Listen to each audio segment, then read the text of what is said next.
नमस्कार, FM news देख रहे हैं आप। मैं हूं आपके साथ अंजलि सिंह। रुख करते हैं उत्तराखंड की खबरों का। जैसा कि उत्तराखंड में दर्जाधारी मंत्री बनाए जाएंगे, इसका फैसला जल्द ही लिया जाएगा। धामी सरकार में 100 से ज्यादा दर्जाधारी मंत्री बनाए जाएंगे और चरणबद्ध तरीके से दर्जाधारी मंत्री बनाए जाएंगे। जल्द ही घोषणा भी हो सकती है दर्जाधारियों की। तो बीजेपी संगठन की तरफ से मंथन फिलहाल जारी है कि आखिर किसे मंत्री बनाया जाए और किसे नहीं। तो चरणबद्ध तरीके से दर्जाधारी मंत्री बनेंगे, इसके लिए फिलहाल मंथन का दौर जारी है। जल्दी इसका औपचारिक ऐलान भी हो सकता है बीजेपी संगठन की तरफ से, क्योंकि मंथन किया जा रहा है और दर्जाधारी मंत्री बनाए जाएंगे।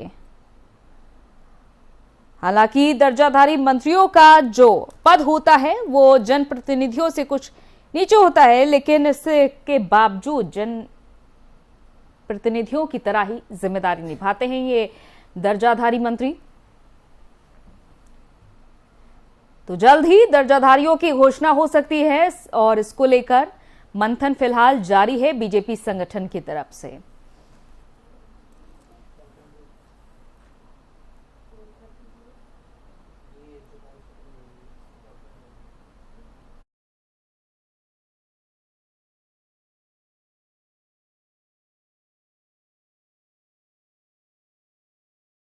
जल्द ही सूबे में 100 दर्जाधारी मंत्री भी बनाए जाएंगे।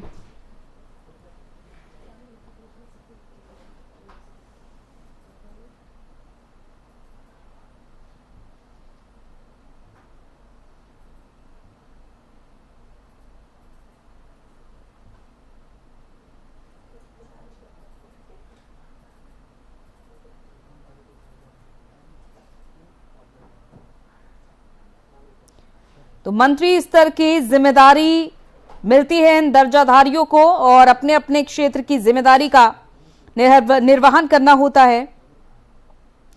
तमाम सुविधाएं भी दी जाती हैं इन दर्जाधारी मंत्रियों को। तो अब ये देखना होगा कि ये सुविधाएं आखिर किसको मिलने वाली है, किस किस के नाम शामिल होंगे इन 100 दर्जाधारी मंत्रियों में।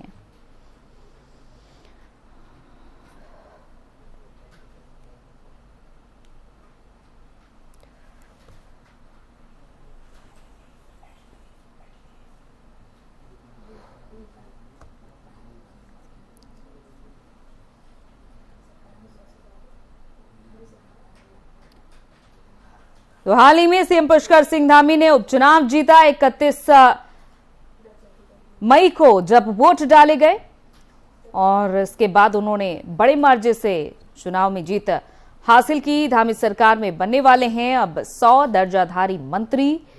फिलहाल मंथन का दौर जारी है। दर्जाधारियों की घोषणा जल्द ही होने वाली है।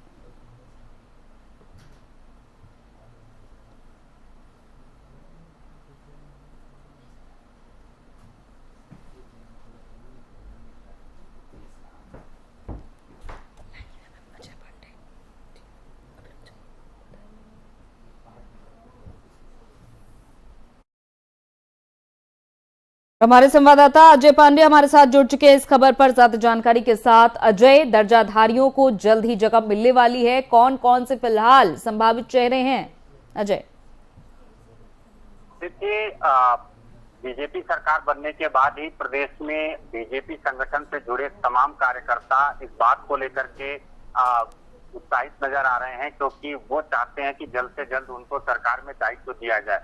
क्योंकि मुख्यमंत्री पुष्कर सिंह धामी चुनाव अब जीत गए हैं और अब वो एक बड़ी भूमिका में है, क्योंकि उनको बड़ा जिम्मेदारी, बड़ा दायित्व पहले से ही दिया गया है। मुख्यमंत्री हैं और वो चाहते हैं कि सरकार और संगठन के बीच तालमेल बनाने के लिए जो पार्टी के वरिष्ठ नेता हैं उन सभी नेताओं को एक बड़ी जिम्मेदारी दी जाए। क्योंकि सरकार में तमाम ऐसे कार्य होते हैं, तमाम ऐसे विभाग होते हैं जो दायित्वधारियों के जरिए उन विभागों का जिम्मा उनको दे करके उसका उन कार्यों को पूरा किया जाता है। तो ऐसे में तमाम ऐसे दायित्वधारी जो पूर्व में रहे हैं वो अब इस देश में है कि जल्द से जल्द उनको सरकार में शामिल किया जाए। और संगठन के तमाम नेताओं की एक बड़ी बैठक पहले हुई है और इस बैठक में तय किया गया है कि शुरुआती दौर में कम से कम 100 ऐसे वरिष्ठ नेता हैं जिनको सरकार में दायित्व दिया जाए, क्योंकि उनको दर्जाधारी मंत्री बनाया जाएगा। तमाम सुविधाएं उनको दी जाती हैं। इनमें कैबिनेट स्तर के मंत्री भी बनाए जाते हैं, राज्य स्तर के भी मंत्री बनाए जाते हैं, क्योंकि ये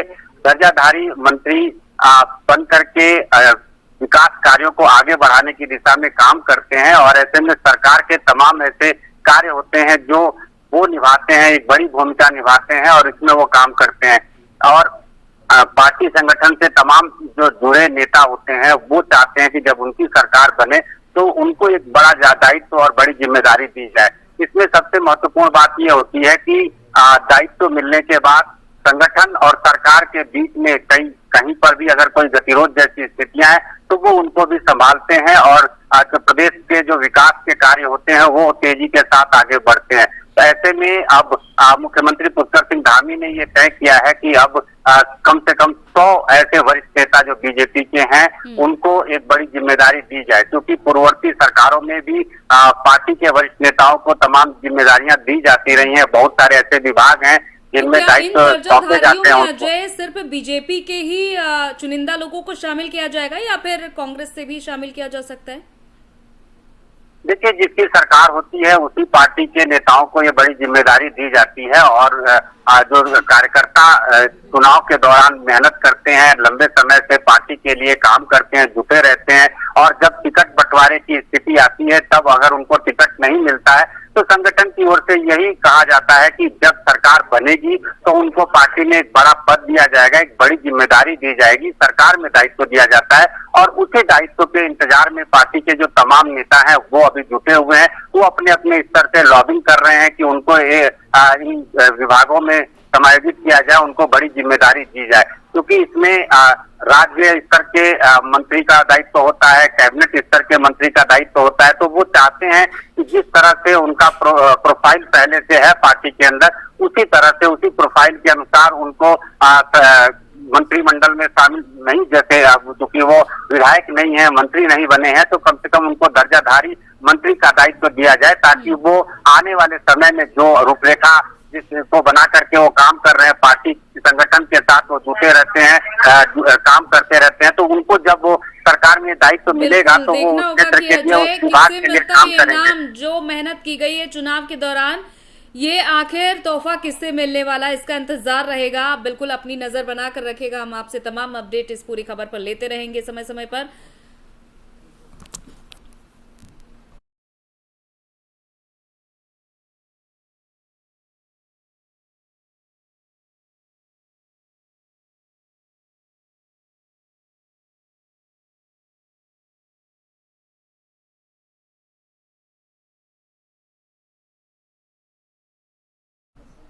और चंपावत से चुनाव जीतने के बाद सीएम पुष्कर सिंह धामी एक्शन में नजर आ रहे हैं। चारधाम यात्रा को लेकर अब सीएम पुष्कर सिंह धामी व्यवस्थाओं की समीक्षा कर रहे हैं। पर्यटन, स्वास्थ्य, परिवहन, एसडीआरएफ को आदेश दे दिए गए हैं।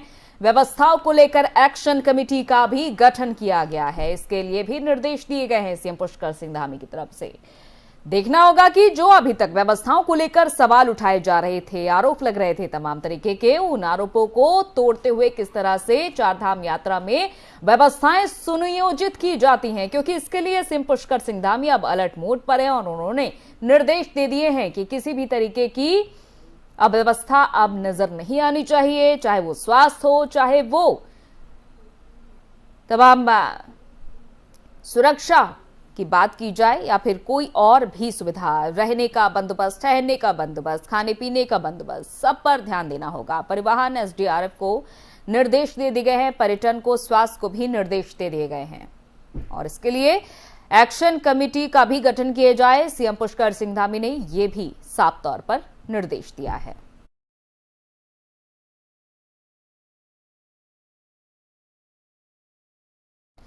चंपावत चुनाव जीतने के बाद एक्शन मोड में नजर आ रहे हैं सीएम धामी और कई बड़े फैसले के बाद देख लेते हुए नजर आ रहे हैं। मुहर भी आज लगाई जा सकती है कई बड़े फैसलों पर। धामी सरकार लंबित पड़े कार्यों को लेकर बड़ा फैसला ले सकती है। तो अभी तक देखा गया किस तरह से व्यस्तता चल रही थी, चुनाव प्रचार प्रसार में जुटे हुए थे तमाम बीजेपी के बड़े नेता, खुद सीएम पुष्कर सिंह धामी। लेकिन अब जब चुनाव के नतीजे सामने आए, जश्न मना और जश्न के बाद सीधे CM Pushkar Singh Dhami action mode में और एक के बाद एक बड़े फैसलों पर एक्शन लेते हुए नजर आ रहे हैं। चंपावत चुनाव जीतने के बाद अब देखना होगा कि कौन कौन से बड़े फैसले जनता के हित में सीएम पुष्कर सिंह धामी लेते हैं, क्योंकि आज भी कई बड़े फैसले हैं जिन पर मुहर लग सकती है।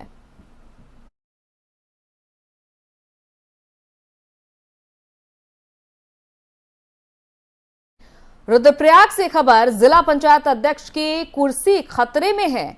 अमरदेश शाह के खिलाफ पंचायत सदस्यों ने मोर्चा खोला है। 14 जिला पंचायत सदस्यों ने मोर्चा खोला हुआ है। डीएम ने जिला पंचायत अध्यक्ष की शिकायत, तो डीएम से जिला पंचायत अध्यक्ष की शिकायत की गई है। जिला पंचायत अध्यक्ष के खिलाफ अविश्वास प्रस्ताव रखा गया। जिला पंचायत अध्यक्ष को हटाने की मांग की जा रही है। जिले में बीजेपी से अधिकृत जिला पंचायत सदस्यों ने पार्टी की जिला पंचायत अध्यक्ष के खिलाफ मोर्चा खोल दिया है और 4 सदस्यों के साथ 10 और सदस्यों ने भी डीएम से मुलाकात की है और जिला पंचायत अध्यक्ष के खिलाफ अविश्वास प्रस्ताव सौंपकर मामले में त्वरित कार्रवाई की मांग भी की है।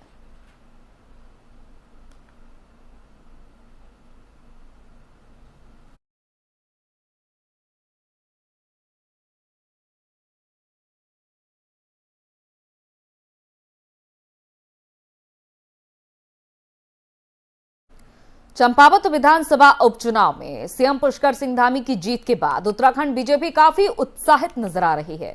बीजेपी के प्रदेश प्रवक्ता शादाब शम्स ने कहा है कि जीत के बाद अब मुख्यमंत्री पुष्कर सिंह धामी नए कलेवर, नए तेवर के साथ नजर आएंगे, जिसमें जीरो टॉलरेंस के साथ सरकार काम करेगी।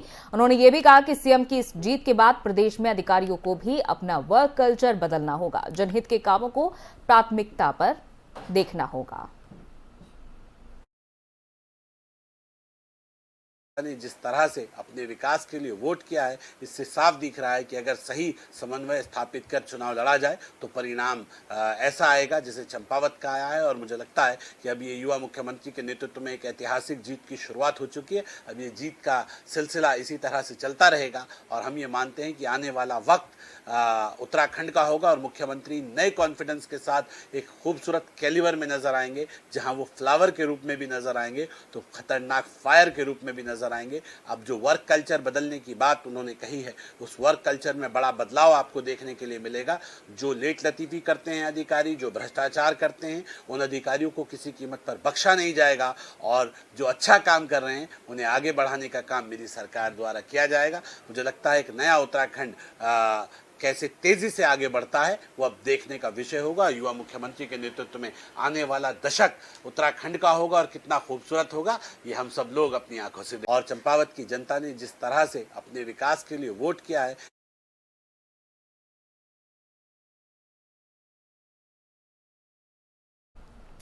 देहरादून से खबर, रितु खंडूरी ने सीएम धामी से मुलाकात की है। सीएम धामी को चंपावत की जीत की शुभकामनाएं उन्होंने दी। सीएम धामी को भेंट भी किया, उन्होंने पौधा भेंट किया है। जाहिर तौर पर आज विश्व पर्यावरण दिवस है और इस मौके पर उत्तराखंड विधानसभा के अध्यक्ष रितु खंडूरी ने सीएम पुष्कर सिंह धामी को पौधा भेंट किया है। विधानसभा बजट सत्र की तैयारियों को लेकर भी दोनों के बीच बातचीत हुई है। 14 जून से शुरू हो रहा है उत्तराखंड विधानसभा बजट सत्र।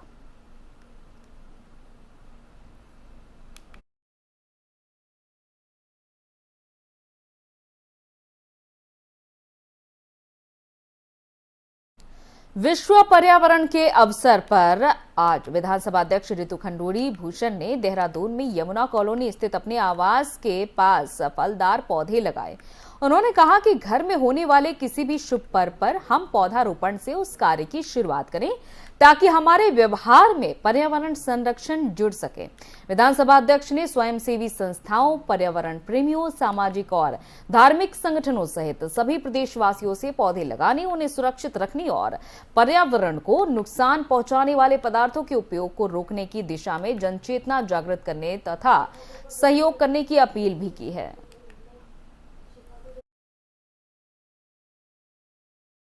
सभी उत्तराखंड के वासियों को, भारत के वासियों को आज विश्व पर्यावरण दिवस के अवसर पर शुभकामनाएं और बधाई देती हूं। बहुत आवश्यक है कि हम अपने पर्यावरण को का बचाव करें, पेड़ लगाएं और जो हमारा पानी है, जल है, उसका संरक्षण करें। साथ ही साथ अपना पूरी पृथ्वी का संरक्षण करें, बचाव करें, पेड़ और ज़्यादा से ज़्यादा पेड़ लगाएं।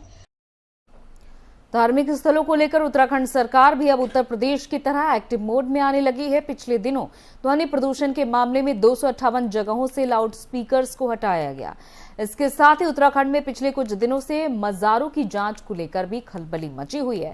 कांग्रेस प्रदेश अध्यक्ष करण माहरा ने सरकार के इस कदम पर सवाल उठाए हैं। उन्होंने कहा, ऐसी जांच क्यों की जा रही है, जबकि कई मठ मंदिर और आश्रम भी इसी तरह बने हुए हैं। उन्होंने कहा कि मज़ारों की जांच होगी तो दूसरे धार्मिक स्थलों की जांच की मांग भी उठेगी और प्रदेश में माहौल खराब होगा। नहीं, मैंने जांच होनी चाहिए नहीं कहा। मैंने कहा ऐसे विषयों को जानबूझकर छेड़ा जा रहा है ताकि सांप्रदायिक माहौल खराब किया जाए। अगर मज़ारों की जांच होगी तो निश्चित ही कि कोई ना कोई संगठन, मंदिर, हमारे संतों के आश्रम इत्यादि की जांच की भी मांग करेगा, जिससे आने वाले समय में उत्तराखंड में सांप्रदायिक माहौल खराब होने की संभावना रहेगी।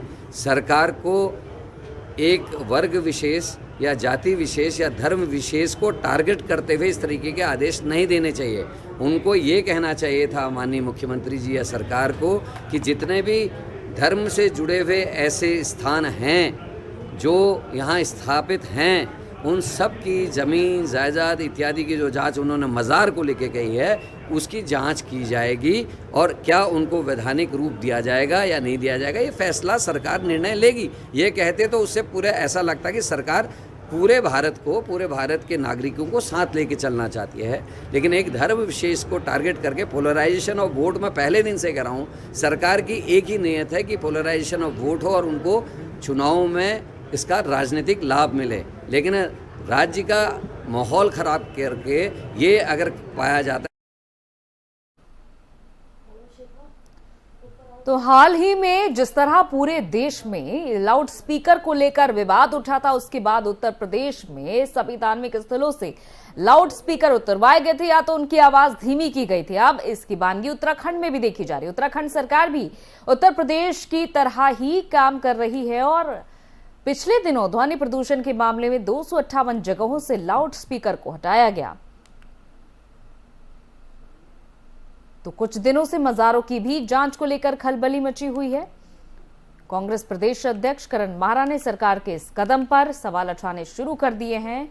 उन्होंने ये कहा है कि ऐसी जांच क्यों कराई जा रही है, जबकि कई मठ हैं, मंदिर हैं, आश्रम भी हैं जो इसी तरह से बने हुए हैं। उन्होंने कहा कि मज़ारों की जांच होगी तो दूसरे धार्मिक स्थलों की जांच की मांग भी उठेगी और प्रदेश में माहौल इस तरह से खराब होगा।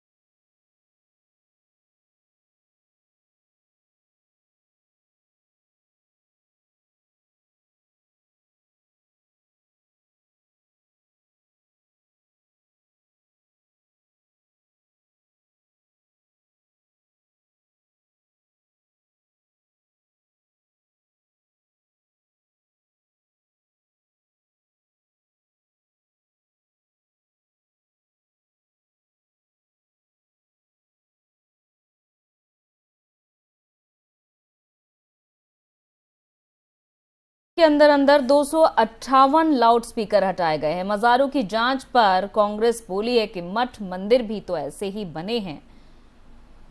उत्तराखंड में सांप्रदायिकता से जुड़े कई मुद्दे राजनीति में बने हुए हैं और इनमें से एक है भूमि अतिक्रमण का मुद्दा है।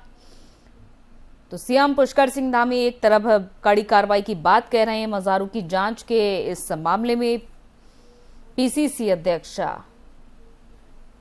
का कहना है कि इस तरह से देवभूमि की सियासत गरमा जाएगी, क्योंकि अगर मज़ारों की जांच होगी तो कई मठ मंदिर भी इसी तरह से बने हुए हैं।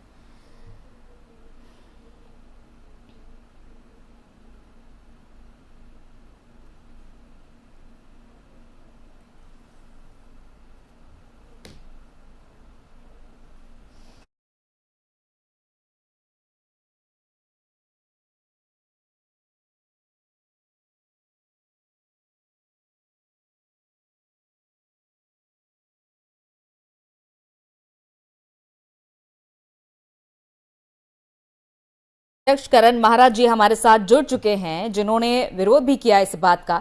करण जी, स्वागत है आपका। करण जी, देखिए, देखा जा रहा है कि उत्तराखंड में भी धार्मिक स्थलों से जुड़े हुए कई मामले हैं जिसमें अब सरकार एक्शन मोड में दिखाई दे रही है, लेकिन आपका ये कहना है कि जिस तरह से आप मज़ारों की जांच की बात कर रहे हैं, कुछ मठ मंदिर और आश्रम भी इसी तरह से बने हुए हैं, ऐसे में माहौल बिगड़ सकता है। देखिए, उत्तराखंड की जो हमारी भौगोलिक स्थिति है वो पर्वत और पहाड़ों से भरी हुई है और पुराने साधु संत महात्मा लोगों ने अपने रिवाज के हिसाब से पर्वतीय क्षेत्रों में आकर तपस्याएं की है, उनके आश्रम और मठ जंगलों में बने हुए हैं। और राजनीतिक लाभ लेने के लिए बीजेपी जिस तरीके से निर्णय ले रही है, जिस तरीके से बीजेपी सरकारी आदेश जारी कर रही है, उससे निश्चित ही आने वाले समय में बहुत सारी परेशानियां बढ़ेंगी। और भले इनको राजनीतिक कुछ लाभ हो जाए, लेकिन जो हमारा बना हुआ माहौल है, धार्मिक माहौल है, आध्यात्मिक माहौल है, उसमें निश्चित ही बहुत दिक्कतें आने वाली हैं आने वाले समय तक। और मैं आपके माध्यम से कहना चाहूंगा कि सरकार को इस तरीके के निर्णय लेने से पहले बहुत सोच समझ कर फैसले लेने चाहिए और इस तरीके के अविवेकपूर्ण निर्णय लेने से बचना चाहिए। चलिए, बहुत बहुत शुक्रिया हमारे साथ तमाम बातचीत करने के लिए। तो कांग्रेस प्रदेश अध्यक्ष करण महाराज जी का ये कहना है कि इस तरह के निर्णय लेने से सरकार को बचना चाहिए क्योंकि माहौल बिगड़ सकता है, क्योंकि अगर मज़ारों की जांच की मांग की जाएगी, जांच की बात की जाएगी, तो दूसरी तरफ मांग ये भी उठेगी कि मठ मंदिरों की भी जांच की जाए कि किस तरह की भूमि पर ये मठ मंदिर बने हुए हैं।